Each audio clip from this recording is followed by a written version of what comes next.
అనుదినమన్న శ్రోతలకు మన ప్రభువును రక్షకుడై ఉన్న యేసుక్రీస్తు యొక్క సరిసాటి లేని మహా గొప్ప పరిశుద్ధమైన నామం నందు శుభములు. నేడు 2025 సంవత్సరము ఆగస్టు మాసము 9వ తారీఖు శనివారం నాటి ధ్యానాంశం యేసుక్రీస్తు యొక్క ప్రార్థన. లూకాసు వార్త 22వ అధ్యాయము 32వ వచనం నందు, నీ నమ్మిక తప్పిపోకున్నట్లు నేను నీ కొరకు వేడుకొంటిని. మన ప్రియ ప్రభువైయున్న యేసుక్రీస్తు మనకు ఆదర్శవంతమైన వాడు. మనము వెంబడింపవలసిన మాదిరిని మనకు చూపించినవాడు.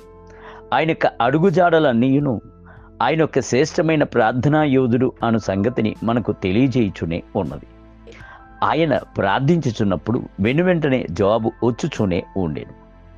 ప్రభువైన యేసు బాప్తిజం పొందుకుని ప్రార్థన చేయుచుండగా ఆకాశము తెరవబడుటయును, పరిశుద్ధాత్ముడు పావురపు ఆకారం నందు ఆయనపై దిగివచ్చుటయును బైబిల్ గ్రంథం నందు చదువుచున్నాం. లూకాసు వార్త 3వ అధ్యాయము 21 మరియు 22 వచనములు. అదే విధముగా యేసు రూపాంతరపు కొండయందు ప్రార్థించినప్పుడు ఆయనకు ముఖము సూర్యుని వలె ప్రకాశించెను అని, గెత్సెమనే తోటలో ఆయన ప్రార్థించినప్పుడు దేవుని యొక్క దూతలు దిగివచ్చి ఆయనను బలపరచెను అనియు, ఉదయకాలమున లేచి అరణ్యములోని ఒక స్థలమునకు వెళ్ళి ప్రార్థించుట ఆయనకు అలవాటుగా ఉండెను అనియు మార్క్స్ వార్త 1వ అధ్యాయము 31వ వచనంలో బైబిల్ గ్రంథం నందు చదువుచున్నాం. మనలను గూర్చిన 4 ప్రాముఖ్యమైన అంశముల కొరకు ఆయన ప్రార్థించుటను బైబిల్ గ్రంథం నందు చూచుచున్నాం. 1, మనము విశ్వాసముల నుండి తప్పిపోకున్నట్లును. లూకాసు వార్త 22వ అధ్యాయం 32వ వచనం.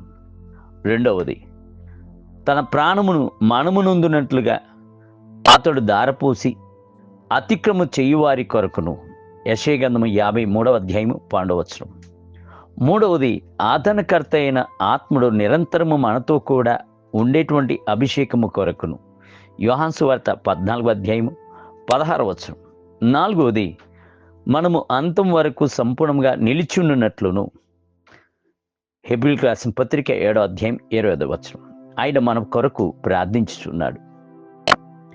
యేసు భూమి మీద ప్రార్థన చేయుటతో పాటు ఆగిపోక పరలోకమునకు ఎక్కి వెళ్ళి తండ్రికి కుడిపార్శ్వమునందు కూర్చుండి మన కొరకు విజ్ఞాపన చేయుచున్నాడు. మన కొరకు బతిమలాడుచు గోజాడుచున్నాడు. ఉచ్చరింప సఖ్యము కాని గొప్ప మూలుగులతో విజ్ఞాపన చేయుచున్నాడు. అంతటి మహానందకరమైన పరలోకమునందు కూడాను దేవదూతల యొక్క ఆరాధన యందును స్తుతుల యందును తన్మయుడై ఉండక మనల్ని గూర్చిన తలంపు గలవాడై ప్రార్థించుచూనే ఉన్నాడు.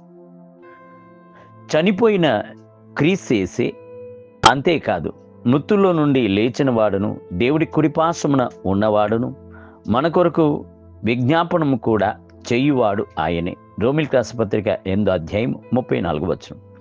ఈయన తన ద్వారా దేవుని ఎదుకు వచ్చుచున్న వారి పక్షమున విజ్ఞాపన చేయుటకు నిరంతరము జీవించుచున్నాడు గనుక వారిని సంపూర్ణంగా రక్షించుటకు శక్తిమంతుడై ఉన్నాడు. హెబ్రీయులకు రాసిన పత్రిక 7వ అధ్యాయం 25వ వచనం. ఆయన మన కొరకు ప్రార్థించు చేతనే ఆయనకు కృపయందు మనము నిలిచున్నాము.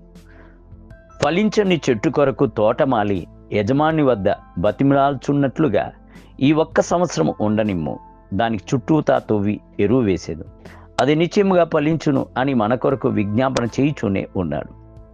దేవుని బిడ్డలారా, మన కొరకు విజ్ఞాపన చేయుచున్న రక్షకుణ్ణి అంతరంగమందు గల ప్రేమతో స్తుతించెదమా?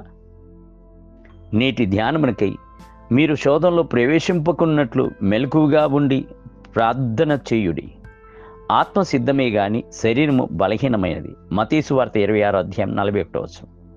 నేటి వేద పఠనము ఉదయం కీర్తన గ్రంథము 77 మరియు 78 అధ్యాయములు, సాయంత్రం రోమీయులకు రాసిన పత్రిక 10వ అధ్యాయము. ప్రభు మిమ్ములను దీవించునుగాక. ఆమేన్.